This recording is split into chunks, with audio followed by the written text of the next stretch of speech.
Cecilia first learned of it through a casual remark at the grocery store.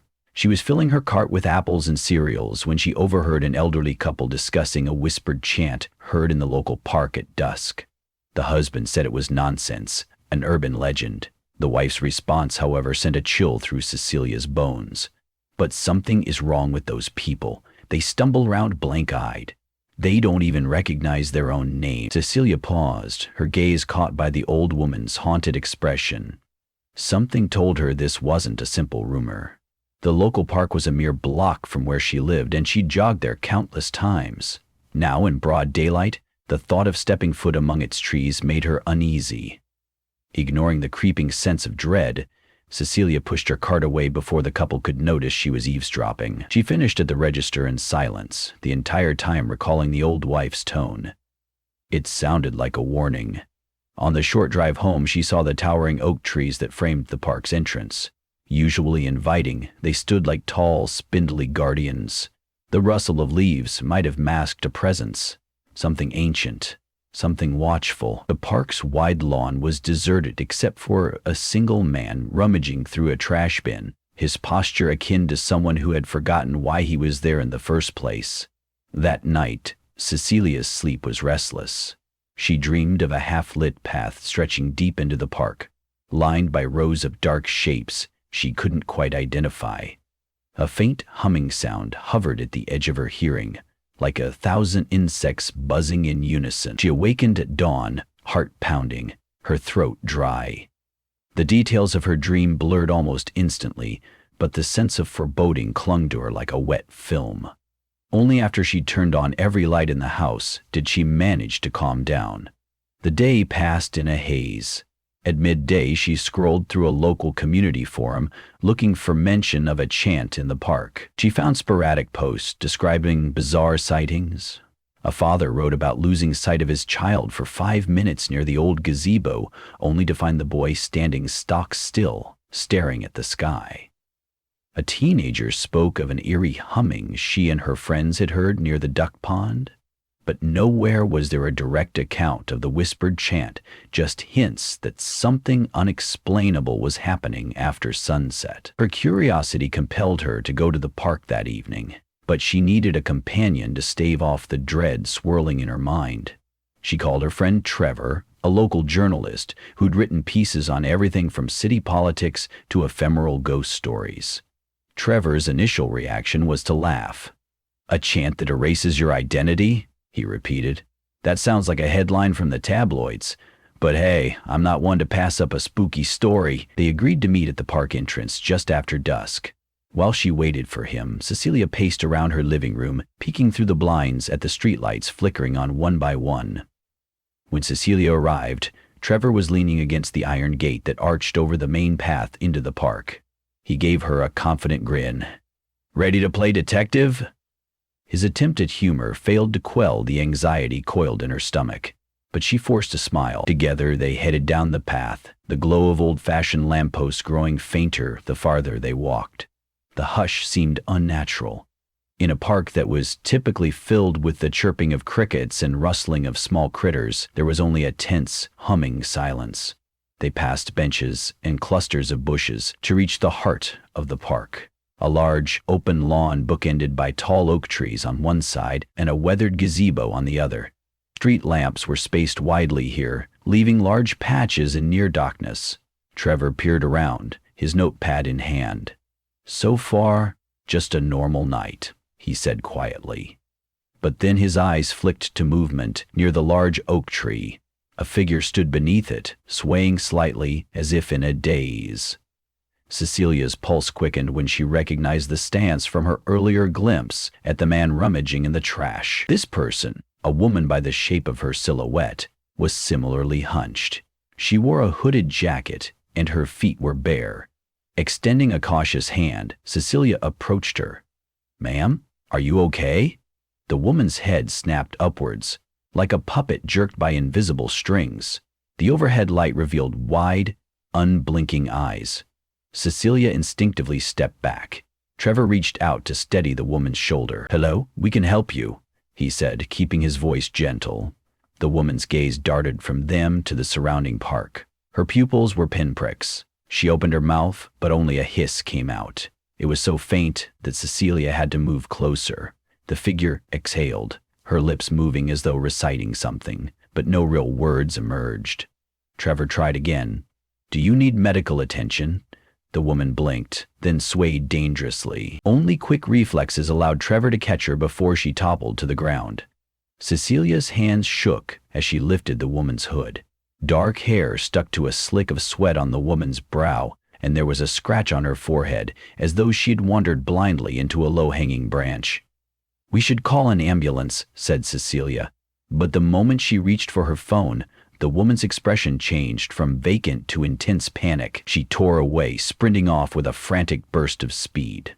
Cecilia and Trevor stared, their voices calling after her, but she vanished into the gloom. The only trace left behind was one muddy footprint. Suddenly, a breeze rustled the leaves overhead, carrying with it a soft breath of sound. It wasn't an animal's cry, nor was it the wind whistling. It resembled, inexplicably, a litany of half-formed syllables, as if someone were chanting just out of earshot. Cecilia fought the urge to backpedal. She glanced at Trevor, and the tension in his face told her he heard it too. They followed the sound deeper into the park. There, near a cluster of stone benches, they spotted another figure. This time, it was a teenage girl. She stood with her face turned skyward, a long sigh rolling from her lips. Determined not to frighten her, Cecilia approached carefully. "Hello," she said. The girl's eyes darted toward her. "Do you hear it too?" the girl whispered. "That verse?" The mention of verse made Cecilia shiver. Trevor tried to maintain composure. "What verse?" he asked. The girl frowned, as if realizing she didn't know how to describe it. It's like words made of air. The more I listen, the more I forget everything." Her voice caught. "I came here with my friend, or was it my sister? I can't—" She paused, biting her trembling lip. Her eyes went blank for a heartbeat. Then suddenly she shrank back, receding into some mental fog as she stared off toward the park boundary. Cecilia reached out to comfort the girl, but she recoiled, expression vacant and unresponsive. Something about the chanting was unspooling her identity right before their eyes. Before either of them could do anything, the girl took off. Trevor started to chase her, but Cecilia tugged on his arm. "We need to find the source," she said. "That chant. It's drawing them like a magnet." Trevor hesitated. "We should be careful." She nodded. They swung their flashlight beams across the lawn, each footstep accompanied by a nauseating sense that they were venturing somewhere they shouldn't. They walked in silence until they reached a cluster of old oak trees on a slight hill. The overhead lights had grown sparse, and moonlight was all that guided them. The chanting sound grew more distinct. It was neither loud nor entirely audible, but it slipped into Cecilia's ears, weaving itself into her thoughts. The effect was disturbingly gentle, like a lullaby intended to slip beneath her guard. At the base of the largest oak tree, they found a figure sitting cross-legged, head bowed. Cecilia's skin prickled at the sight of the man's parted lips, moving in silent repetition. His hair was unkempt, caked with dirt. Trevor knelt down, speaking softly. "Can you hear me?" he asked. The man's eyes flicked open as if startled, but he said nothing. Instead, his lips continued forming broken syllables. There was something childlike in the motion, as though he was just learning to speak. Then the man stretched his arms out to the side, palms up, as though offering his soul to the sky. Dread slithered through Cecilia's gut. Trevor rummaged in his jacket. "I think we need a recording," he said, pulling out a digital recorder. He switched it on and held it near the man's face. The man's chanting cut short, replaced by an anguished moan, as though the presence of technology had broken his trance. He scrambled backwards, eyes rolling. Cecilia wanted to ask him questions. "Who are you? What's your name? Where's your home?" But the possibility that he no longer remembered unsettled her. The man bolted into the darkness, leaving Cecilia and Trevor reeling. The chant hovered in the air, almost like it had grown a life of its own. Trevor clicked the recorder off. "I'm not sure if we got anything intelligible," he whispered. "Listen." He held the device to his ear. Cecilia watched the play of confusion cross his face. He rewound a few seconds, then pressed play. Static. No chanting, no voice, just crackling silence. Cecilia felt a chill, so intense it brought goosebumps to her arms. She was sure the man had been chanting, but the device captured nothing. "This is bigger than a ghost story," Trevor said, swallowing hard. "Something is here and it wants to empty people out." Thunder rumbled in the distance. Trevor and Cecilia scanned the treetops, smelling ozone in the air. "We should go," Trevor suggested. "I can investigate the local archives. There might be a clue. We'll come back better prepared." Cecilia nodded readily, anxious to escape. As they hurried toward the exit, she could have sworn she heard faint footsteps behind them, but each time she looked over her shoulder, she saw nothing. They parted ways at the park entrance.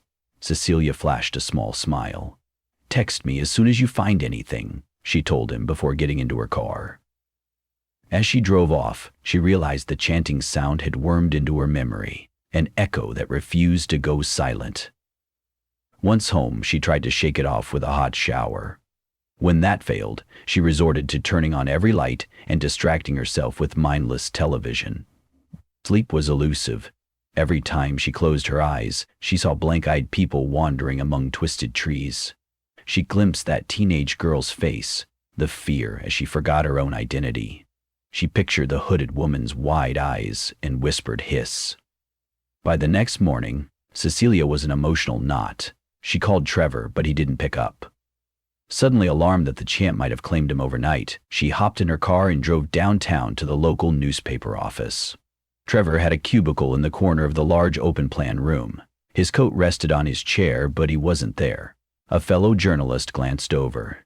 "You look worried," he said. She startled, then forced a polite smile. "Have you seen Trevor?" The man shrugged. "He left a few hours ago, mumbling something about the state archives. He seemed preoccupied." Relief washed through her. "Thanks," she said. She tried calling Trevor once more. This time he answered. "Hey, sorry," he said breathlessly. "I'm locked in the archives basement going through some old newspapers. You won't believe what I found." Cecilia felt her heart stammer against her ribs. "Tell me." She heard him shuffle papers. "Years ago, there were reports of a recluse living near the park in an abandoned building. The city eventually demolished it. Some accounts describe him as a self-styled mystic who believed he could transcend the physical world through chanting. But after the building was torn down, the mystic was never accounted for. Some folks claimed he died in the process of one of his rituals. Nobody can confirm, but the anecdotal tales mentioned that at night a low hum could be heard in the park. People started reporting nightmares, memory lapses, even confusion over their own addresses. Then the incidents abruptly stopped. Until, apparently, now. Cecilia recalled the old wife's warning in the grocery store. "What if," she said slowly, "what if his spirit never left, or the chant never ended?" The suggestion sounded absurd, yet it fit their experiences better than any logical explanation. "We have to find a way to stop it," Trevor said. "I'm heading back to the park tonight with more gear, better recorders, maybe an EMF meter borrowed from the ghost hunting group in town. You in?" Cecilia hesitated, goosebumps forming already, but saying no would mean leaving him alone to face whatever lingered in that park. "Yes," she whispered. "Meet at the same gate after dusk." Dusk came too soon. The lamplight seemed feeble this time, as though the park had swallowed the brightness. Trevor wore a backpack heavy with equipment. He handed her a flashlight designed for ghost hunting, extra bright with multiple modes. "Let's do this quickly," he said. They ventured once more into the gloom, guided by the hiss of wind through branches and the low hum of nocturnal insects. Or was it the insects? Cecilia shuddered at how closely it resembled the chant's subtle undertone. They moved toward the old gazebo, scanning the area for any sign of the wandering souls. At first, the emptiness of the park felt even more unsettling, as though it were bracing itself for some unseen event. They circled around a cracked fountain, shining their beams into the waterless basin. Nothing. Then Trevor motioned toward the shadows near the oak grove. There, a cluster of 3 figures stood, unnaturally still. Cecilia steeled herself, drawing closer. A middle-aged man, a younger woman, and what looked like a boy of about 10. All of them stared into the darkness, lips faintly moving. Cecilia tried to speak, but the hush felt like a physical barrier pressing against her words. Finally, Trevor called out in a loud, clear voice, "Hey!" The three didn't so much as flinch. Instead, as though a switch had been flicked, they all pivoted in unison, facing Trevor and Cecilia with glassy eyes. In that moment, the chant became unmistakably audible, like a faint musical phrase repeated over and over, slipping through the air. Cecilia pressed her hands over her ears. For a second, the world spun, and an amnesiac wave brushed over her. She realized she couldn't remember the exact day of the week, a small detail, but terrifying enough to confirm that the chanting had begun to work on her. Trevor, gritting his teeth, fumbled for the new recorder. He pressed the button and held it up. The chanting was definitely happening. Cecilia heard it reverberate in her skull. She could practically feel it scouring away bits of her identity. Summoning her courage, she reached out to the nearest figure, a woman in a flower print dress that looked torn at the hem. "Please," Cecilia said, her voice quavering, "try to remember who you are." The woman's lips paused. For a fleeting heartbeat, her gaze seemed to clear. "Nora," she whispered, almost too soft to hear. Thunder boomed overhead, a sudden storm forming above the treetops. The momentary clarity drained from the woman's eyes. She resumed the chant, and the boy beside her closed his eyes, tears tracking silently down his cheek. Lightning flashed, casting the park in stark relief. Trevor was breathing heavily. "We've got to turn this off," he muttered, fiddling with the EMF meter in his other hand. The digital display spiked wildly, the needle dancing erratically. They circled the group, half expecting an attack, but the three only stared as if possessed by a single controlling force. The pitch of the chant rose, and Cecilia felt a disorienting ripple in her mind. She took a shaky step backward, fighting to stay grounded in her own memories. She recalled her childhood bedroom, her mother playing the piano, her best friend from high school. She refused to let those details slip away. Trevor rummaged in his backpack and pulled out a wireless speaker. "I recorded some tidbits earlier," he said, breath tight. "Maybe playing them back can disrupt this frequency." He turned on the speaker, letting out a recorded snippet of ambient noise from the archives building. For a second, the chanting wavered. Cecilia saw the three figures hesitate, as though the lullaby had been muffled. But almost instantly the chant returned with greater force. Lightning illuminated the drenching rain that had started to fall. Water pooled at Cecilia's feet. She realized the ground was turning into a slippery mire. The tension in the atmosphere was unbearable. Cecilia's own heartbeat pounded louder than the thunder. Then, through the intensifying rain, she glimpsed movement among the trees, a faint silhouette drifting closer. She braced herself, expecting another empty-eyed victim. Instead, an older figure stepped into the clearing, wearing ragged clothes that looked archaic.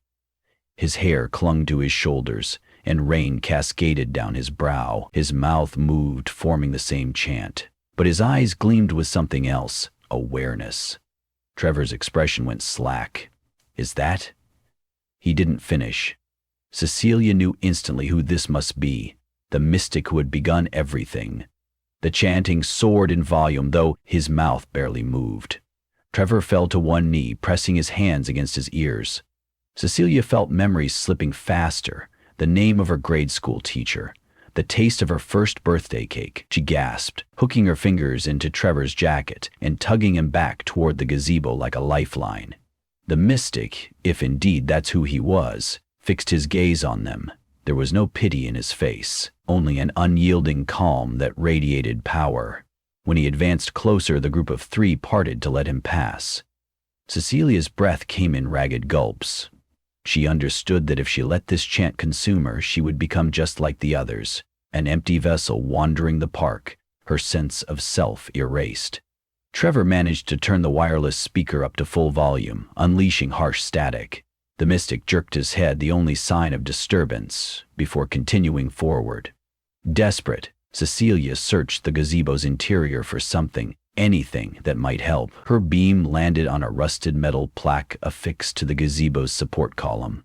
She squinted, and made out a faint inscription about a dedication ceremony from decades past. A memory sparked. She recalled reading that certain ceremonies used chanting to invoke protection.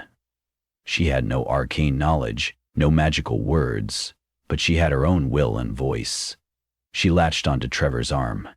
"We can't fight a chant with static," she said. "We have to counter it."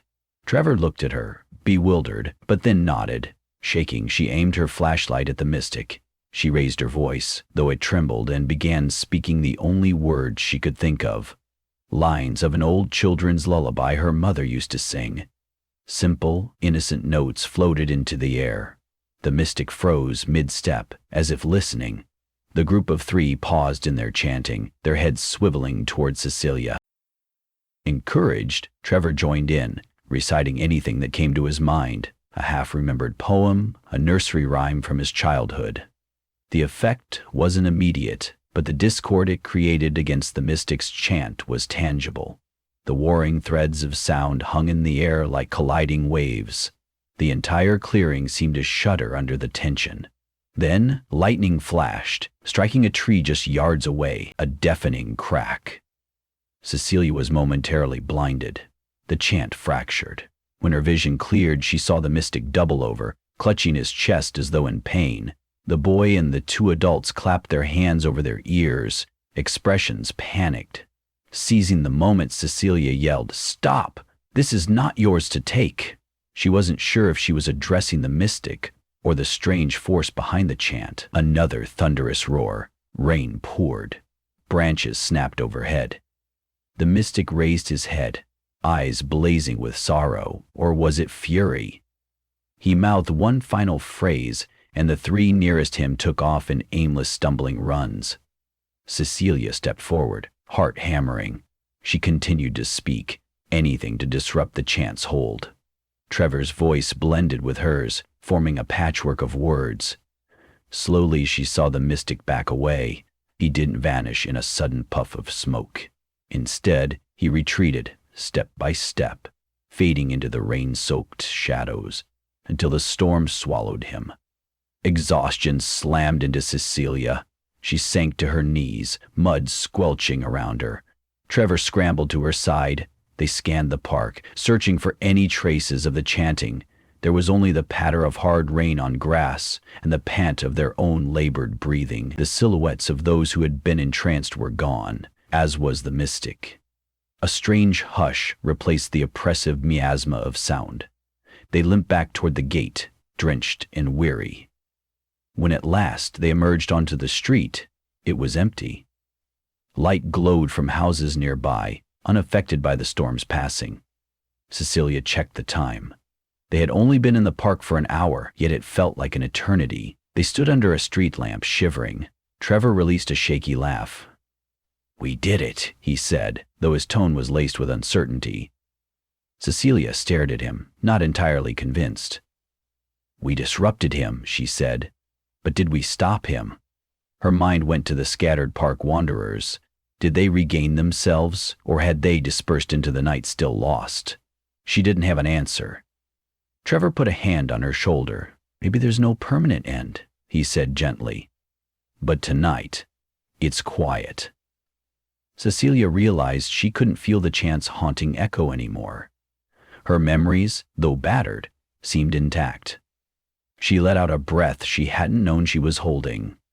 In the distance, she spotted the old oak trees, their silhouettes illuminated briefly by a flicker of lightning against the receding storm clouds. The blank-eyed wanderers might regain their identities if the chant was truly silenced, or it could take time.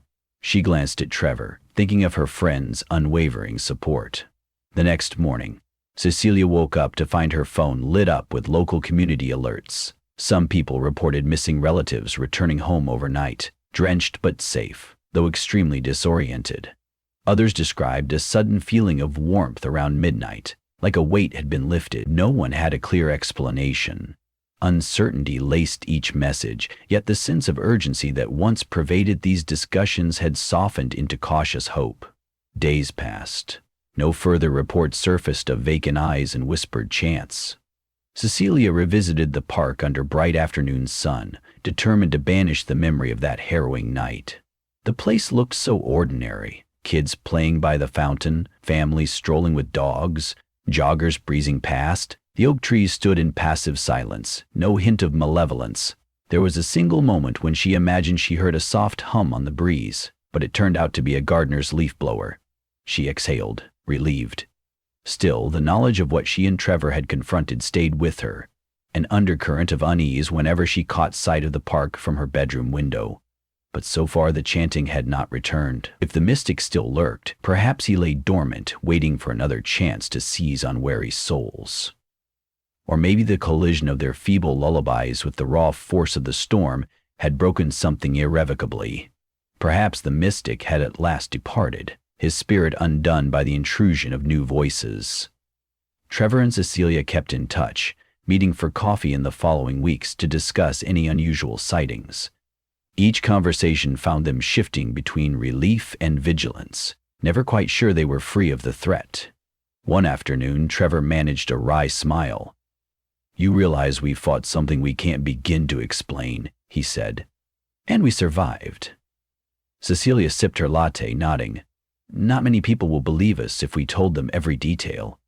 She stared out the cafe window, thinking of the wanderer's glassy eyes. In the end, they decided some tales were better left unwritten. Trevor had made a brief mention in the local paper about an unusual phenomenon in the park, but framed it as a curiosity. He left out the references to chanting mystics, focusing on the possibility of an environmental cause. For the sake of the people who went missing, he explained, maybe let them recover their lives without a sensationalized article overshadowing their trauma. Cecilia agreed. Months later, almost no one remembered the whispered chant that had threatened their identities. Occasionally, someone might mention the memory of feeling out of sorts during that time, but life had a way of moving on.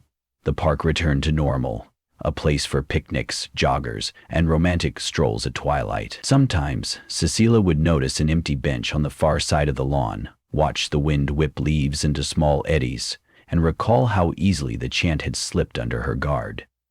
Yet each time she set foot in the park, she carried the knowledge that there were forces in the world defying scientific explanation. She remained more attuned to sounds on the breeze, more aware of the subtle ways a person's identity could be lost. And sometimes, in her quieter moments, when she fed the ducks along the pond, she felt an eerie hush descend, only for an instant. A breath of unearthly silence. Then the everyday noise returned, quacking hens, laughing children, the distant bark of a dog. She told no one about those fleeting moments. Perhaps it was mere paranoia, or maybe some echo of that dreadful chant still lingered. But forging onward meant holding tight to her own sense of self and all the memories that defined her, refusing to let them slip away into the waiting dark. So, though fear prickled at the edges of her conscience, she continued to visit the park, determined never again to let a malicious whisper steal her identity. If there was a second confrontation, she would be ready, with her song of memory on her lips and her will firmly in place. In the end, that was enough.